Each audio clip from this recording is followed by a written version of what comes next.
right, hello everyone. So nice to see so many friends out in the audience.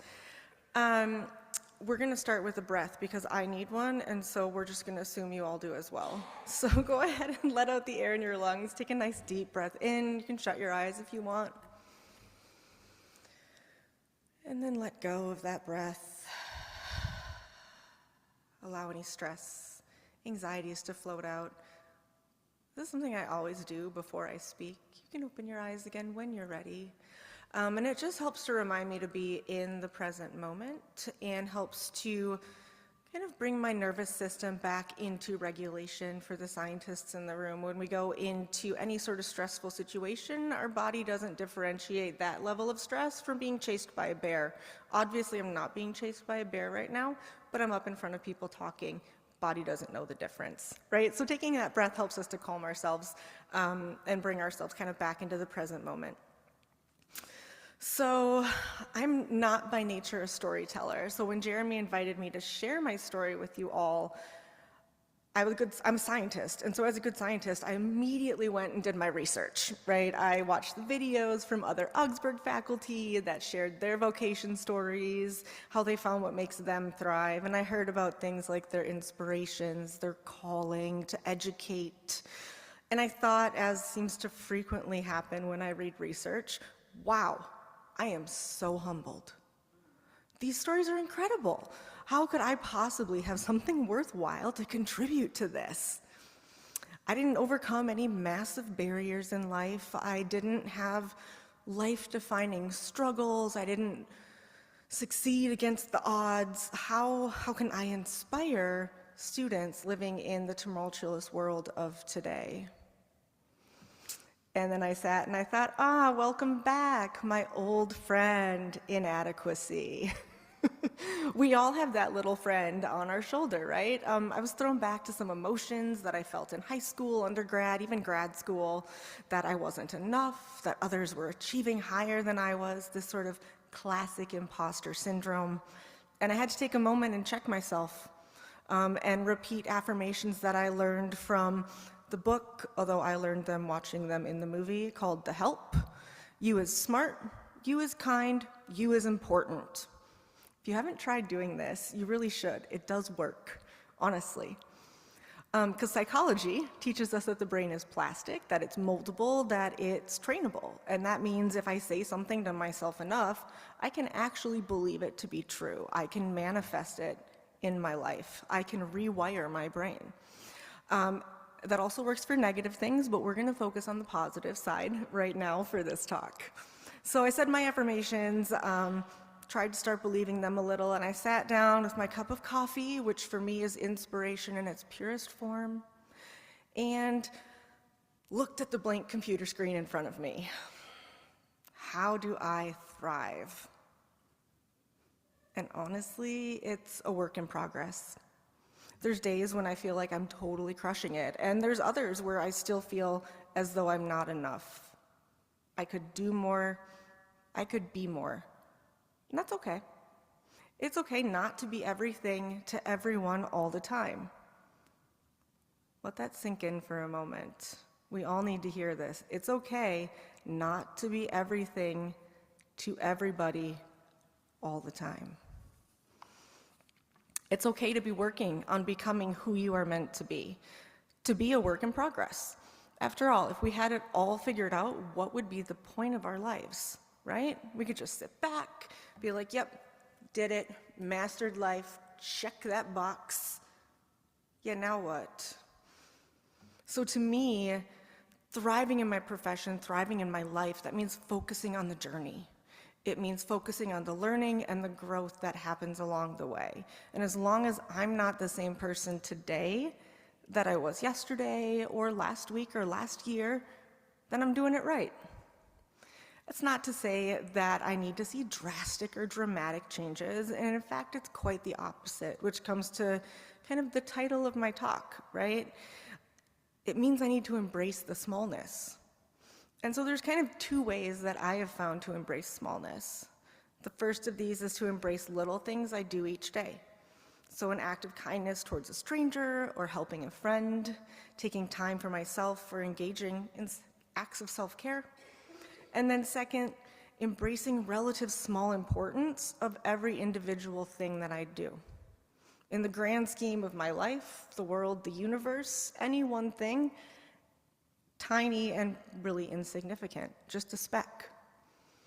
So by embracing the reality that each act I engage in has relatively small importance, I'm free to be imperfect, I'm free to grow, and I'm free to simply exist as myself. That's not to say that I am insignificant or unimportant. Remember the affirmation, you is smart, you is kind, you is important. But it's to say that one thing isn't a big deal. One homework assignment, one exam, one day where I just didn't have it in me to do anything but sit on the couch and watch my comfort TV on repeat. All of those are just a tiny little blip in my life. The world isn't going to end if I take a day off for me. So students, your college career, your hopes for your job upon graduation, those will not be dashed aside by one bad test grade or even one bad semester.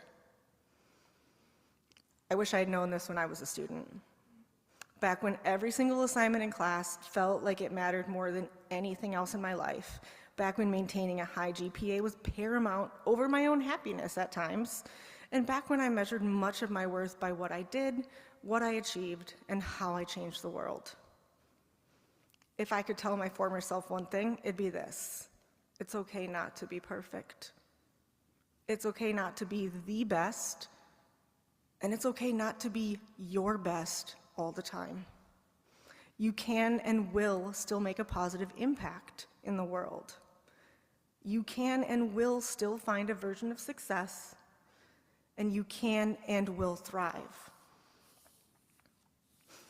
So you might be wondering how I came to this mind-blowing realization, how I came to embracing smallness, and I wish I could tie it up into a nice little neat package with a bow for you, but there's honestly no one moment where things clicked, where I just realized it was okay, but instead, like many things in life, it's a collection of moments.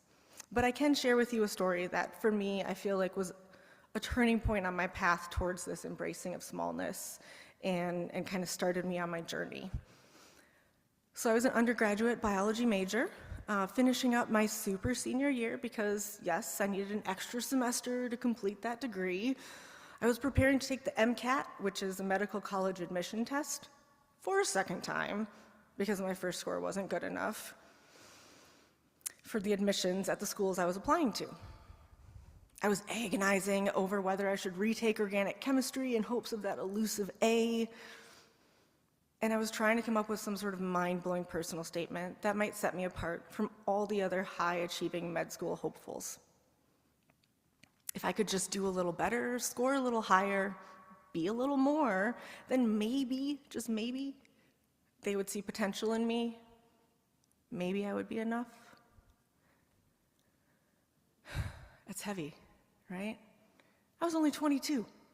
How am I supposed to deal with this level of stress and expectation?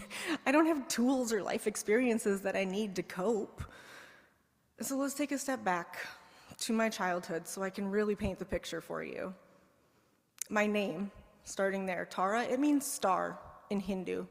So nothing like setting expectations high from the start. Like, you're gonna be a star, we've named you as such. I was also an only child of a single mother who had endured a very difficult childhood growing up in an economically impoverished small town in rural Wisconsin, who had very, very limited access to opportunities. And so I had always felt that I lived under high expectations.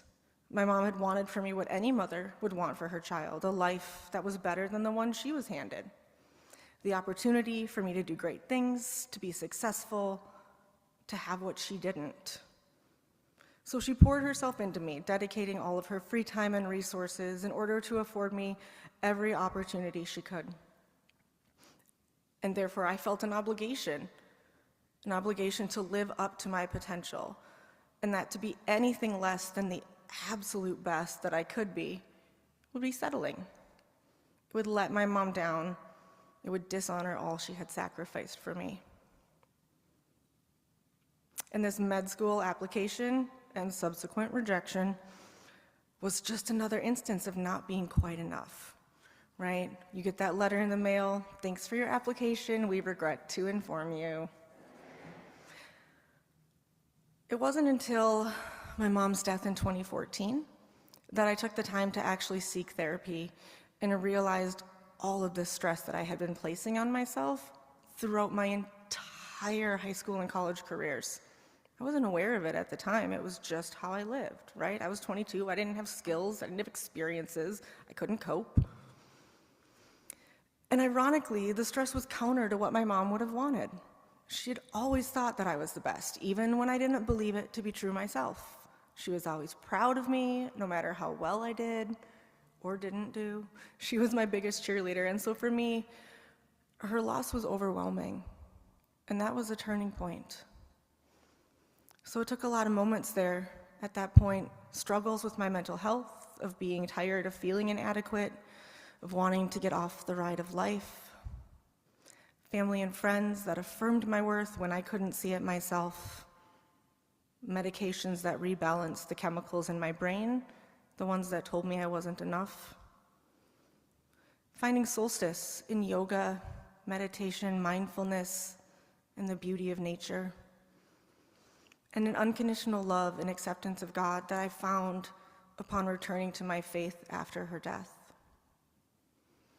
This idea of letting go and letting God shifted my responsibility. It was no longer on me.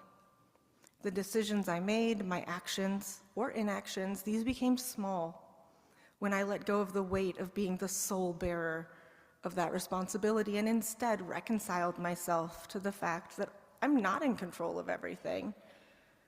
I can do or say all the right things and still not find the outcome that I envisioned. I can mess up because I'm human and humans make mistakes, and sometimes those mistakes have consequences that are uncomfortable or shift our lives in a new direction, and this can be hard, especially if it moves us away from what we envisioned for ourselves, for our future, and for our success. But that's okay. It's actually more than okay, it's good. We're meant to explore, to try things, to learn, to grow. In that process, we are going to make mistakes. That's part of learning. Children inherently understand this concept. Somehow, as we grow older, we come to believe that we need to be perfect, and we become afraid of making mistakes. We assign a much larger importance to each item or task than what it deserves. Imagine if you had been afraid of falling when you first tried to walk as a child. I guarantee you we all failed many times in the attempt, but on each of those failures, we would pick ourselves back up, not discouraged, full of hope and determination to try again. Each of those failures was small, insignificant. We didn't let the fall define us. We didn't view this failure as an indication of our worth. We were able to see it for what it is, a work in progress. And so, in closing, how do I thrive? I embrace the smallness. Smallness of each action or inaction, smallness of each moment in defining who I am and what I will be to the world. And I try to share that feeling and that knowledge and that recognition with all of you. I try to share it through teaching, through recognizing and championing the journey of discovery of ourselves, a journey that occurs through learning and embracing our mistakes in humanity, and a journey that occurs in the small, the insignificant. And so I'd like to close with us all recognizing you as smart, you as kind, you as important. Thank you.